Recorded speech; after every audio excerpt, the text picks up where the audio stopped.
Heard that? They are so crispy.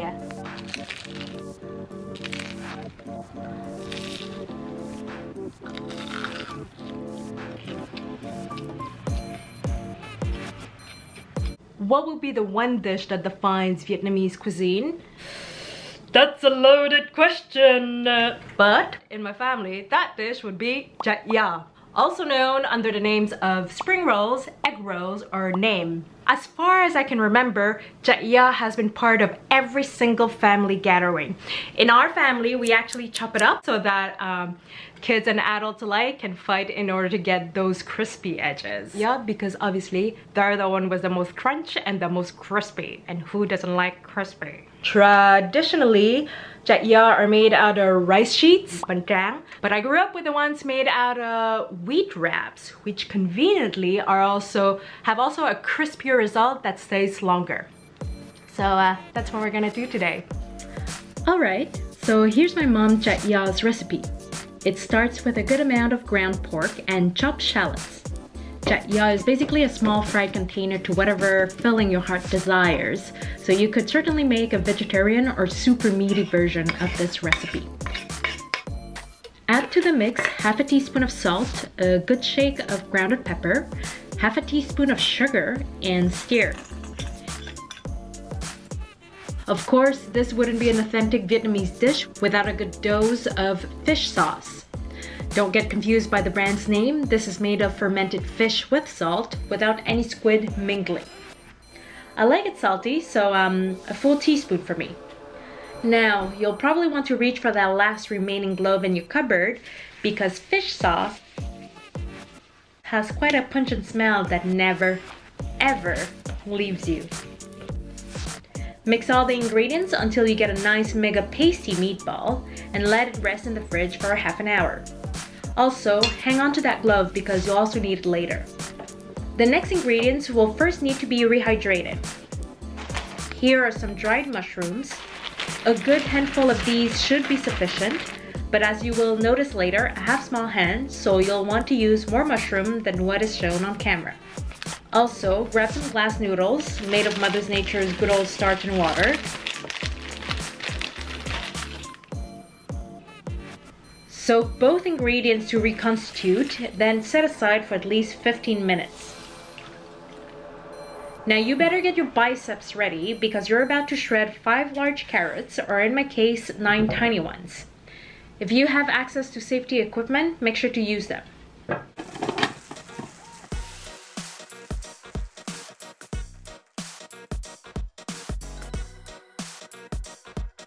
To maximize our chả ya's crunchiness, we'll need to remove any excess water from our ingredients that could possibly make our rolls soggy. In a small kitchen towel, squeeze out as much carrot juice as humanly possible.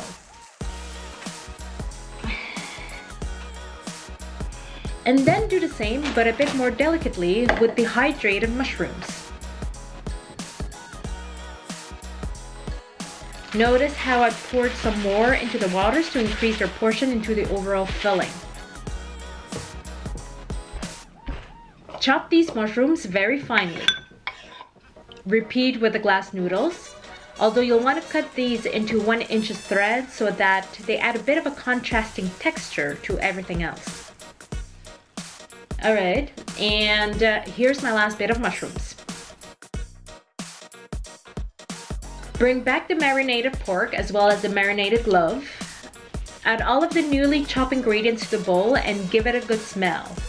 Smells like fish sauce. And mix. Here's my technique for turning my fingers into a KitchenAid-like machine. 1. Spread your fingers apart. 2. Do a grabbing motion while keeping them still apart. And then 3. End the movement with a wrist twist. If you repeat that motion a couple of times, the result should be a well-mixed paste of all your meat noodles and carrots. Now grab the wheat wrappers. They often come frozen and with all the sheets compressed into a single block, so bring them out a couple of hours before you'll actually need them to defrost.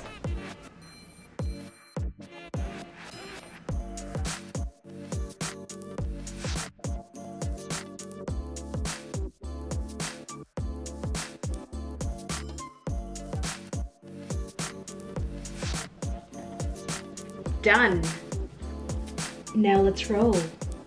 But just before we get to that, mix a teaspoon of tapioca with 3 parts of water. This will be the glue that we'll use to seal each of the chaya. Egg white could also do. Alright, time to wrap. Since we have 24 wrapping sheets, here's a trick. Separate your filling in 3 parts. Lay out the first third on a chopping board and shape it into a long rectangular block of at least ½ an inch high. Cut the block into 8 equal pieces. Since we'll repeat this process 3 times, you'll end up, and if my math is right, with a total of 24 perfect looking filling pieces. Alright, time to wrap these babies. As you're wrapping the chaya, leave a little bit of wiggle room at the end of each roll's extremities and seal the end with your tapioca water.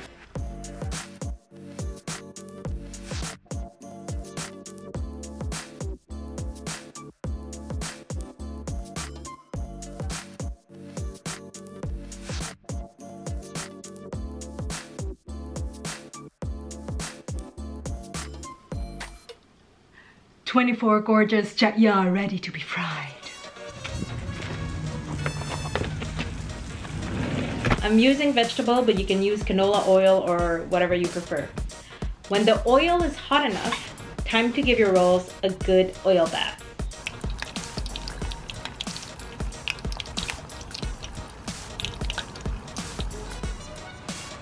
And ta-da! Yeah. Not sure if it's because of the blinding sun or that I need to check my eyesight, but as you can see, I ended up over frying most of my rolls. It's as if all of them stayed way too long at the tanning salon. But at least they are all super duper crispy. I mean, hear the sound. Doesn't it sound so promising? It is sunny today.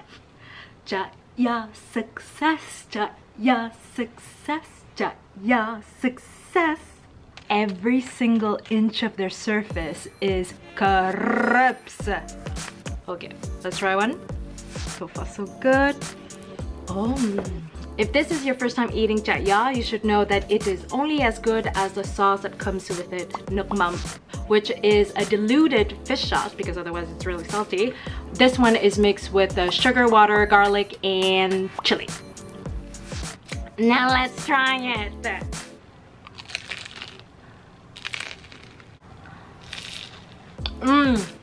The sauce really adds a punch because of the garlic. Oh, this is fantastic and totally deserves a double dip. That crisp is music to my ear. I'm gonna get another one.